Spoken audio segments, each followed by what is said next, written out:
이 말씀을 하신 후 8일쯤 되어 예수께서 베드로와 요한과 야고보를 데리고 기도하시러 산에 올라가사 기도하실 때에 용모가 변화되고 그 옷이 휘어져 광채가 나더라. 문득 두 사람이 예수와 함께 말하니 이는 모세와 엘리야라.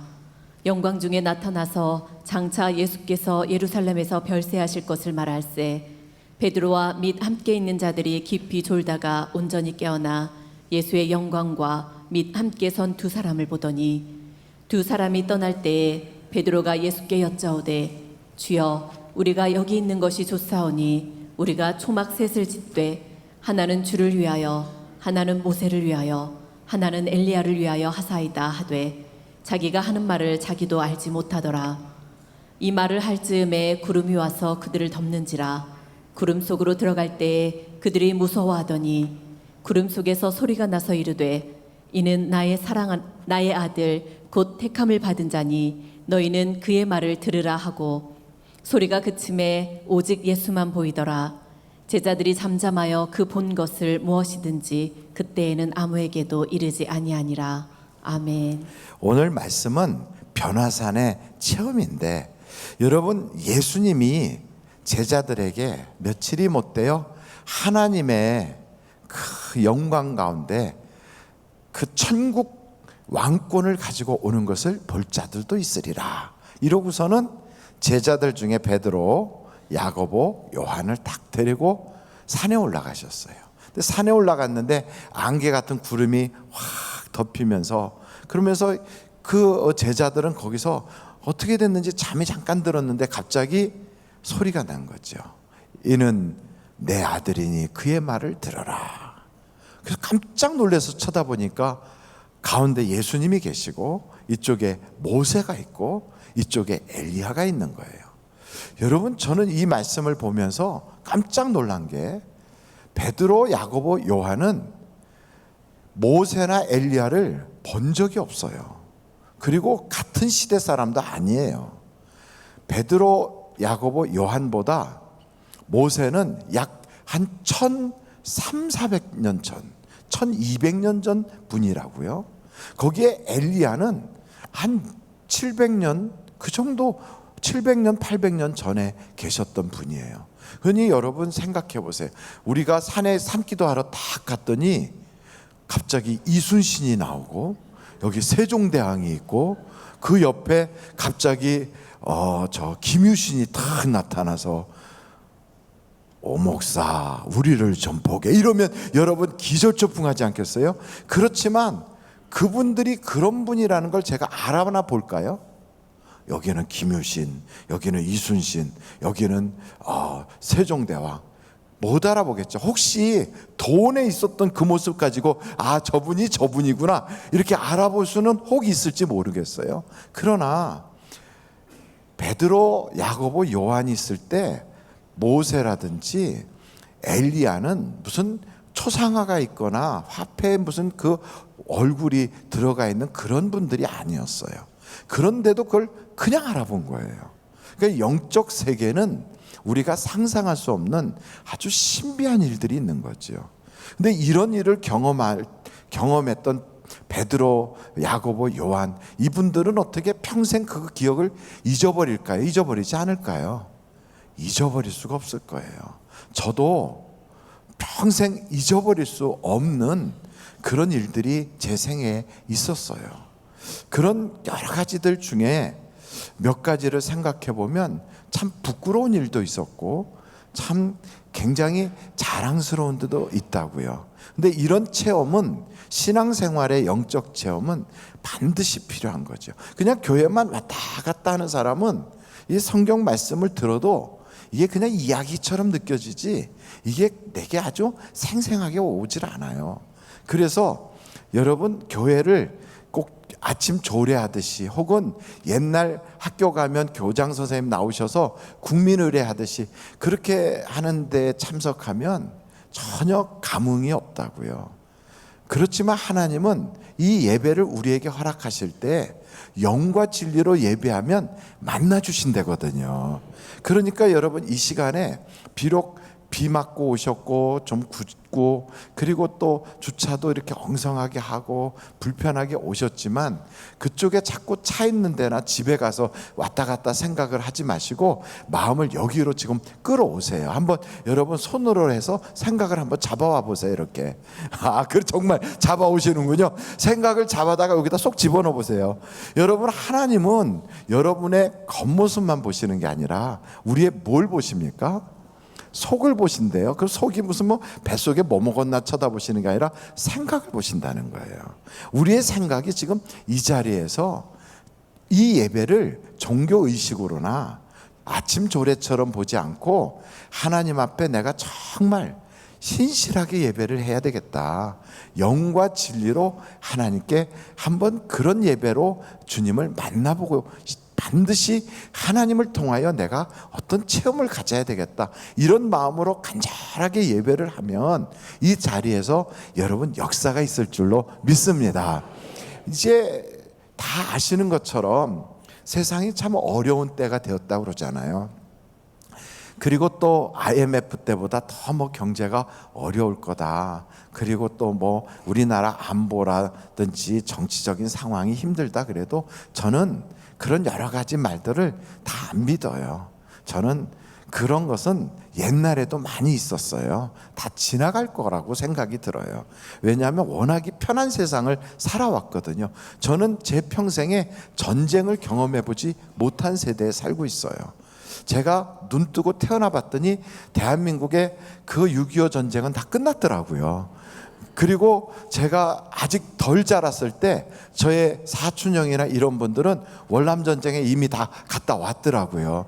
그리고 제가 대학을 갔더니 좀 지났더니 우리나라의 그 독재도 다 끝나고 이제는 또 행복한 나라가 쫙 이어지고, 그래서 여기까지 오다 보니까 제 생각에는 세상이 그렇게 어렵지 않다, 다 지나간다, 이런 생각이 드는 거예요. 여러분도 그런 마음을 가지면 믿음대로 고난은 지나갈 줄로 믿습니다. 그래요. 전쟁 전에 태어나신 분들이라면 6.25 때도 살아남았는데 뭘 못 사시겠어요. 그 이전에 해방 전에 태어나신 분들이라면 일제시대도 살았는데 뭘 못 사시겠어요. 그리고 그 이후에 저 뭐 80년 이후에 태어나신 분들이라면, 아니 2002년에 그 대한민국에서 4강하는 그 대한민국 할 때 그 축구 경기에 그렇게 잘 나가는 나라 안에 태어났는데 뭐가 걱정이 되겠습니까? 우리에게는 좋은 일만 있을 줄로 믿습니다. 그래서 옆에 분들한테 좋은 일만 있을 테니 걱정하지 마세요, 한번 그렇게 말씀하시기 바라요. 그리고 우리가 걱정한다고 뭐가 되겠습니까? 다 아시다시피 내가 걱정한다고 북한에서 뭐 목선이나 이런 나무 배 이런 거 안 보내겠습니까? 내가 걱정하면 김정은이가 미사일 안 쏘겠어요? 지 하고 싶은 대로 다 하겠지. 그래도 그런 걱정은 내가 할 일이 아니고 대통령이 알아서 하라고 맡기고, 그리고 우리나라 경제를 내가 막 걱정한다고 되겠어요? 그건 알아서 그 재벌들이 알아서 할 것이고, 그리고 또 뭐 막 우리가 고민한다고 무슨 세상의 외교가 잘 되겠습니까? 그건 알아서 외교부 장관이 할 것이고, 우리는 기도하다 보면 내 앞가림은 다 해줄 거라고 믿어지는 거예요. 혹시 대통령 나가실 분이 여기 계시다면 고민하십시오. 그리고 앞으로 나라에 큰일 하시고 재벌이 되실 분들은 경제 문제 고민하시되, 우리는 그냥 그렇게 사시겠다 그러면 고민은 다 맡겨버리고 우리는 행복한 마음으로 살아가는 겁니다. 할렐루야. 그럼요, 그냥 맡겨버리면 되는 거예요. 지금까지 맡겼는데 안 되는 일이 하나도 없더라고요.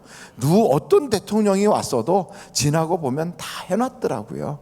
그래서 참 고마울 뿐이에요. 우리나라는 하나님이 보호하사 우리나라 만세. 저는 그렇게 믿습니다. 목사가 믿음이 참 좋아요. 목사님은 그러니까 조금 이번 정권의 목사님은 가까운가 보다. 아니에요. 저는 하나님에게 가까운 사람이에요. 이번 정권에 그럼 멀어요? 아니, 그런 거하고는 아무 상관없어요. 저는 하나님에게 가까워요. 저는 여러분들도 하나님에게 가깝기를 간절히 바랍니다. 자, 옆에 분들한테 한번 그렇게 얘기하십시다. 하나님과 가까이 지내십시오. 할렐루야. 예. 그 나머지 염려는 정치하는 분들이 알아서 하실 거고, 경제하는 분들이 하실 거고, 우리는 그냥 건강 관리 잘하고 너무 살찌지 마시고, 예. 그리고 또 기분 좋게 주무셔야 아침에 눈 뜨면 피부도 좋아지고 그렇습니다. 여러분이 고민한다고 나라가 이상해지거나 또 더 좋아지거나 그렇지 않습니다. 우리가 해야 될 일이 있어요. 그건 뭐냐? 영적인 체험을 해야 된다는 겁니다. 여러분, 영적 체험을 해야 성경에 대해서도 우리의 신앙생활도 조금 더 확신에 거할 수가 있어요. 그래서 예수님도 이렇게 말씀하셨어요. 여러분 한번 성경을 보시겠습니다. 요한복음 4장 48절이에요. 요한복음 4장 48절. 요한복음 4장 48절. 다 같이 한번 읽어보실까요? 시작. 예수께서 이르시되 너희는 표적과 기사를 보지 못하면 도무지 믿지 아니하리라. 예수님도 아셨어요. 우리가 표적과 기적을 안 보면 안 믿는 사람들이다. 아주 우리는 우리 마음속에 의심으로 꽉 차 있다. 이런 걸 아시는 거예요. 여러분, 그렇게 의심이 많으면서도 참 놀라운 건 어머니가 날 낳은 것을 본 적이 없어요. 근데 우리 어머니가 날 낳으신 걸 나는 철석같이 믿어요. 그리고 우리는 만약에 영등포 이렇게 써 있는 버스라면 그 버스를 딱 탈 때 반드시 영등포 간다는 걸 우리는 믿어요. 그리고 우리가 세상에 아침에 이렇게 저녁에 잠을 자면 아침에 해가 동쪽에서 뜰 거라는 건 철석같이 믿어요. 그런데 이상하게 하나님의 말씀에 대해서는 잘 안 믿어요. 왜 안 믿을까? 그 이상한 것은 우리는 이 땅에 태어날 때부터 본능적인 믿음을 가지고 왔거든요. 아버지가 저분이구나를 믿어요. 그분이 내 아버지인 걸 어떻게 믿습니까? 근데 믿어지잖아요. 그리고 누가 무슨 얘기하면 그게 믿어져요. 그래서 보이스피싱에 속으면서도 또 돈도 보내고 또 그러면서 또 살아가고 그래요. 그 생각을 해보세요. 내가 먹는 밥에 누가 독약을 넣었다고 생각합니까? 아니죠. 이 밥은 안전할 거라고 그러고 먹는 거지요. 이상하게 그런 건 다 믿으시면서 하나님의 말씀은, 이 성경 말씀은 잘 안 믿어져. 그리고 잘 못 믿겠어요. 왜 그런 줄 아십니까? 이거는 성령님이 도와주시지 않으면 안 믿어지게 돼 있어요. 그래서 성령님이 이 말씀을 딱 우리에게 이렇게 알게 해주셔야 되거든. 그래서 성령님이 우리에게 오셔야 된다고요. 그게 여러분 그냥 성령님이 오시겠습니까? 우리의 죄를 고백하고 예수를 믿어야 오는데 그게 단계가 있다고요. 그래서 여러분, 하나님께서는 우리에게 믿는 자들을 통하여 간증을 하게 하고 먼저 믿은 사람들이 증인이 되게 하시고, 그래서 우리도 저렇게 해야 되겠구나 하는 생각을 갖게 하는 거예요. 여러분, 히스기야는 어떻게 했는가? 한번 히스기야의 말을 좀 들어볼까요? 이사야서 38장을 보시겠어요? 17절이에요. 같이 한번 읽어보겠습니다. 시작. 보옵소서. 내게 큰 고통을 더하신 것은 내게 평안을 주려 하심이라. 주께서 내 영혼을 사랑하사 멸망의 구덩이에서 건지셨고 내 모든 죄를 주의 등 뒤에 던지셨나이다. 원래 히스기야도 그렇게 막 신앙이 대단하지 않았는데 어려움을 겪다 보니까 이 어려움이 나를 망하게 하진 않는구나. 하나님께 기도했더니 하나님이 도리어 평안으로 바꿔주시는구나. 이걸 경험한 거예요. 여러분, 인생에 고난 누구든지 다 있거든요. 욥을 보십시오. 엄청 고난을 겪었어요. 아들, 딸들이 10명이나 다 죽었다. 이건요 아마 미칠 것 같아요. 자식 한 명이 세상을 떠나도 정신이 혼미해지는데, 그런데 그 정도가 아니라 10명이 다 죽었다. 그리고 몸에는 병이 들었다. 있던 재산 다 날렸다. 이건 사람이 살 수가 없죠. 이렇게 고통을 겪었던 욥이 나중에 무슨 얘기를 하는가 하면 욥기서 42장을 한번 보세요. 욥기서 42장 5절을 딱 보면 이런 말씀이 있어요. 같이 한번 읽어보실까요? 시작. 내가 주께 대하여 귀로 듣기만 하였사오나 이제는 눈으로 주를 배움나이다. 그 말이에요. 내가 교회 가서 전에는 설교나 듣고 목사들은 원래 다 저런 소리 하는 거야. 이러고 그냥 교회 다녔는데 내가 이런 고통을 겪어보고 내가 이런 어려움을 겪어보니까 야, 이젠 진짜네. 성경 말씀이 이게 거짓이 아니구나. 이렇게 눈으로 보는 것처럼 체험이 되더라는 거예요. 그래서 여러분, 하나님은 때로는 우리에게 연단도 주시고 고난도 있고 시련도 있어요. 그런 걸 망하라고 주시는 게 아니라 이런 걸 통하여 체험하라고 주시는 거예요. 여러분, 연단, 시험, 시련, 고난 이런 체험이 좋겠어요? 아니면 방언, 예언, 병 고치는 은사, 능력 행함 이런 체험이 좋겠어요? 아무래도 후자가 훨씬 낫지요. 그래서 여러분, 후자를 빨리 체험하는 방법은 그냥 믿고 그리고 예수님께 성령 달라고 기도하면 그 성령님이 오시면 전자의 문제들은 그냥 이렇게 해결이 되는 거예요. 그래서 후자가 훨씬 더 좋잖아요. 이런 후자를 위해서 우리 교회에서는 시시때때로 영적인 집회를 하게 되는 거예요. 여러분, 한번 성경책 한번 또 한 곳을 좀 볼 텐데 데살로니가전서 1장 5절 말씀을 한번 보실까요? 데살로니가전서 1장 5절 한번 다 같이 읽어보겠습니다. 시작. 이는 우리 복음이 너희에게 말로만 이른 것이 아니라 또한 능력과 성령과 큰 확신으로 된 것임이라. 우리가 너희 가운데서 너희를 위하여 어떤 사람이 된 것은 너희가 아는 바와 같으니라. 그래요. 여러분, 하나님의 말씀이 대한민국에 처음에 들어올 때 그냥 말로만, 선교사님들이 말로만 했으면 우리 잘 못 믿었을 거예요. 왜냐하면 선교사님들 말 들을 때 우리 초기에는 양귀자라고 서양 귀신이라고 그랬어요. 그래서 동네 어귀에 이렇게 오면 거기서 돌멩이 던지고, 그래서 그 외국에서 왔던 분들이 눈 파랗고 코 뾰족하고 머리카락이 노릇스름한 그분들이 한국에 와서 환영받지 못했어요. 그런데도 그분들이 전하는 그걸 어설픈 한국말로 이야기하는 걸 한국 사람들이 받아들이게 된 것은 그 말씀을 듣고 이야기하는 대로 이렇게 하면 실제로 나타나는 표적이 있는 거예요. 그리고 그 말씀대로 성령을 받고 나니까 그 성령이 이것을 다 이해가 되게 해주시는 거예요. 그 말씀대로 병든 자가 고침을 받는 거예요. 그 말씀대로 하나님의 기적이 나타나는 거예요. 그래서 결국은 그냥 이야기가 아니구나, 이게 정말 하나님의 말씀이구나, 이것을 알게 되는 거예요. 저는 우리 하늘비전교회 성도들이 이번 성회를 통하여 그와 같이 다 여러분들이 영적 체험을 할 수 있기를 간절히 바랍니다.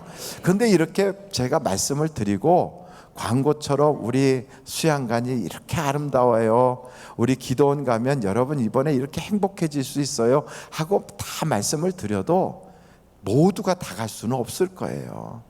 제가 생각할 때 한 4분의 1쯤 가시겠지, 많이 가시면. 그런 생각이 들어요. 왜냐하면 성경은 4분의 1의 법칙이 있더라고요.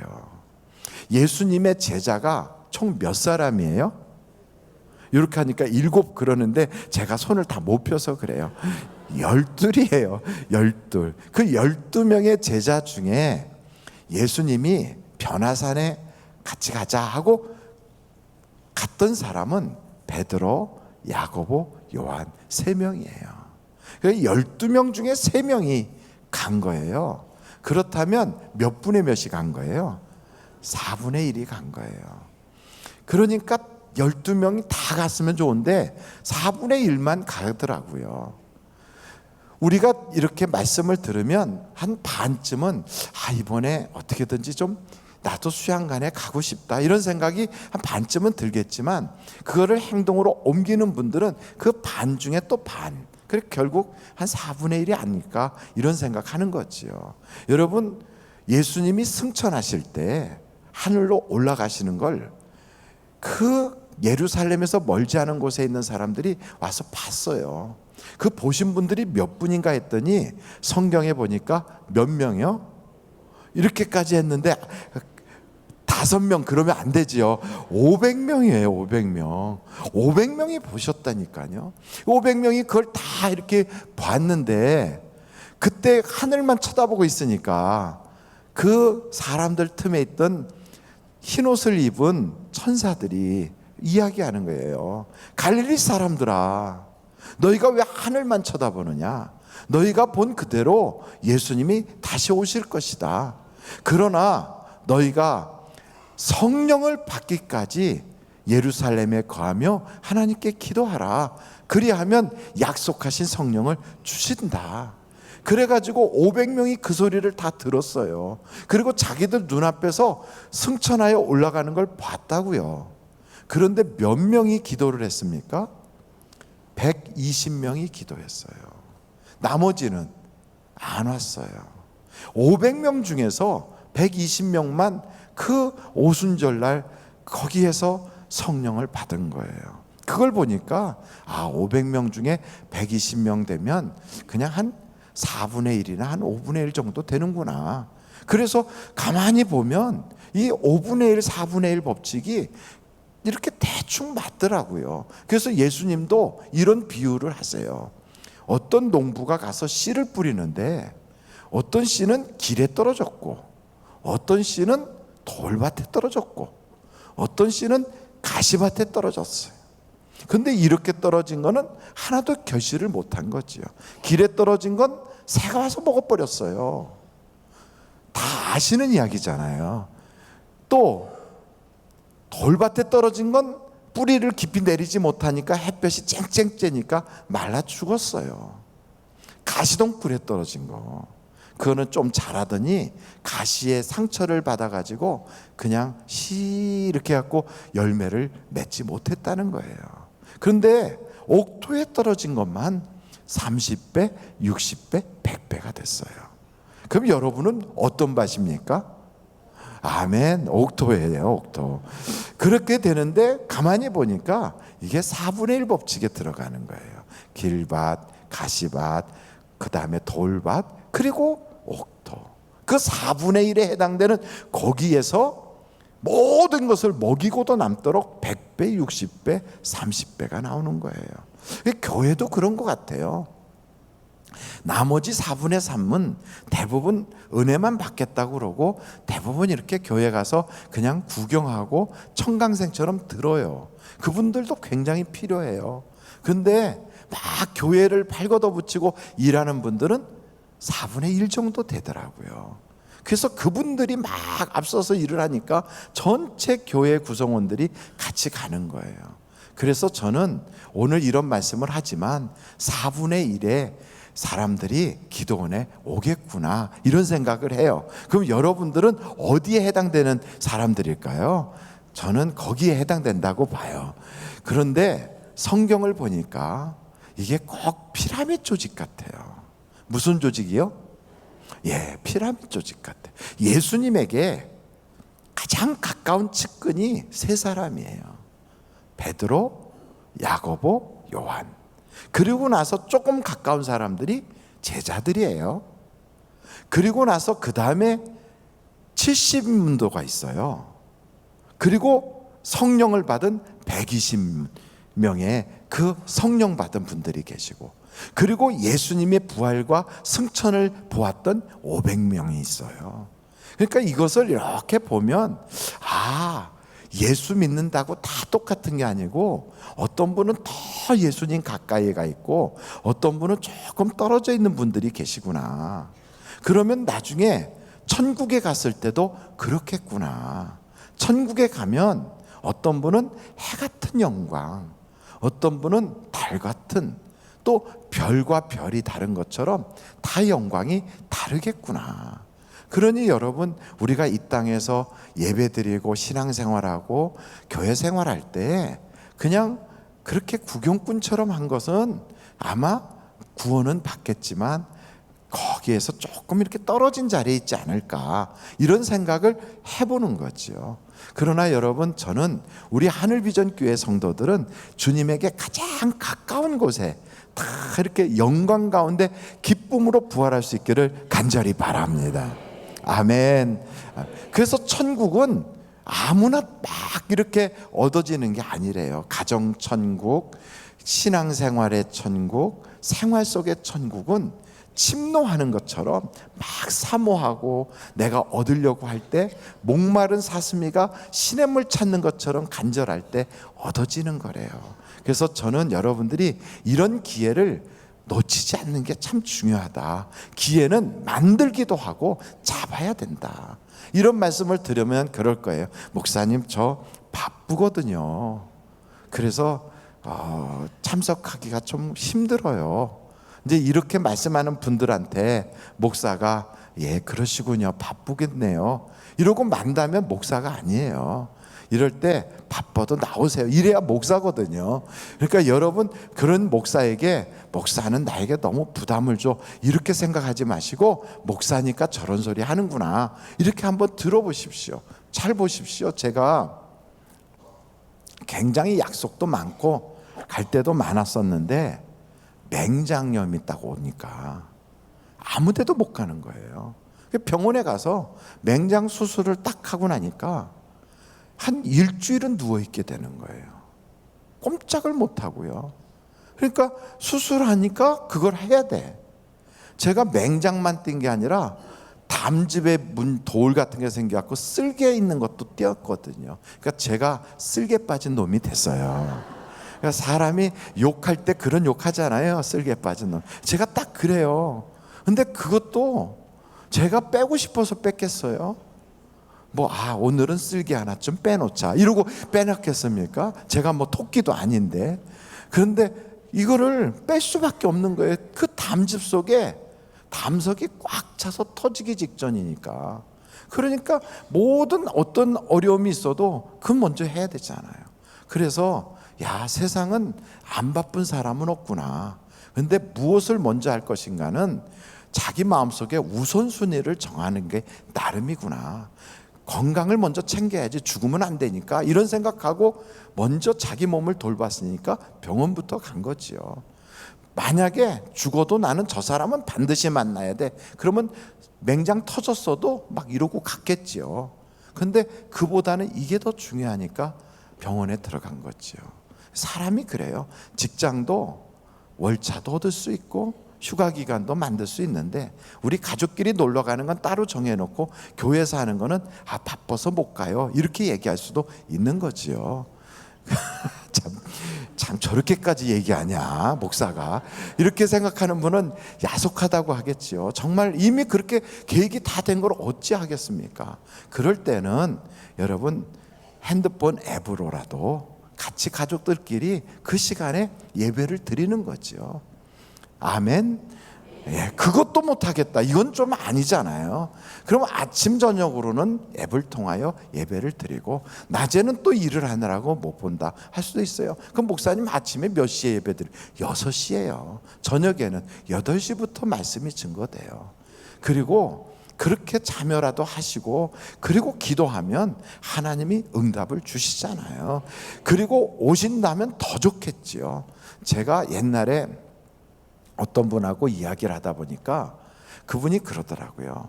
그냥 비가 오나 눈이 오나 산에 하나님께 약속한 자리에 가서 기도하려고 계속 가는 거예요. 그걸 보고서 에휴, 하나님이 꼭 거기만 계시냐, 여기도 있는데. 비 오는 날은 가서 굳이 그렇게 물속에 빠져가면서 거기서 앉아 기도할 게 아니라 편안하게 집에서 하나님께 찬송 불러가며 찬양 들어가며 기도하는 게 훨씬 더 은혜가 되지 않느냐, 이렇게 했대요. 그래서 한 사람은 비 맞아가면서 기도하러 다니고 한 사람은 편안하게 기도를 했는데, 그분이 그런 얘기 하더라고요. 응답받을 때 다르더라고요. 편안하게 집에서 기도했던 사람은 응답받을 때 뛰어다녀야 되고, 그렇게 산에 비 맞으면서 기도하러 갔던 사람은 앉아서 편안하게 응답받더라고요. 그 얘기를 하는 거예요. 저도 그 말에 어느 정도 동감이 돼요. 왜냐하면 그런 경우를 너무 많이 봤으니까. 여러분, 애타면서 응답받는 것보다 편안하게 마음만 먹어도 하나님이 응답을 싹 주신다면 그보다 더 좋을 일은 없지 않습니까? 여러분, 이렇게 신앙생활의 체험이 참 중요하지만 이 체험보다 더 중요한 건 하나님의 말씀에 대한 믿음이 중요하거든요. 여러분 한번 히브리서 한번 4장 2절을 찾아보세요. 히브리서 4장 2절이에요. 히브리서 4장 2절 다 같이 한번 읽어보실까요? 시작. 그들과 같이 우리도 복음 전함을 받은 자이나 들은 바 그 말씀이 그들에게 유익하지 못한 것은 듣는 자가 뭘 안 했다고요? 믿음과 결부시키지 않아서 그렇대요. 그러니까 믿음을 플러스 시켜야 돼요. 듣는 사람들이 다 똑같이 들어요. 예배 시간에 같은 목사가 설교를 해요. 그럼 다 그걸 듣기는 듣는데 어떤 사람은 목사들은 의례 그런 말 하는 거야 이렇게 들어요. 어떤 사람은 교회 가면 다 똑같은 소리 해 하고 들어요. 근데 어떤 사람은 그 말씀을 딱 들을 때 이 말씀이 내게 주시는 하나님의 말씀이구나 그 생각하고 아멘 하고 믿음을 거기다 플러스하는 거예요. 그러면 그 사람에게는 기적이 온다는 거예요. 그 사람에게는 하나님의 역사가 나타난다는 거예요. 그러니까 우리가 종교 의식보다 중요한 게 뭐냐면 내가 그 말씀에 믿음을 플러스하는 거예요. 그러니까 이렇게 믿음이 만약에 잘 안 되거든 이런 기도라도 해야 돼요. 하나님, 나 믿음이 없어요. 안 생겨요, 믿음이. 그러니 하나님 내게 좀 믿음 좀 주세요. 이렇게 기도하면 성경에 보니까 애 병 고치러 왔던 아버지가 하나님, 우리 예수님이 그러잖아요. 왜 할 수 있거든이 무슨 말이냐. 믿는 자에게 능치 못함이 없다 그러잖아요. 그 얘기를 듣고 믿어야 되겠구나. 근데 안 믿어지는 걸 어떻게 합니까?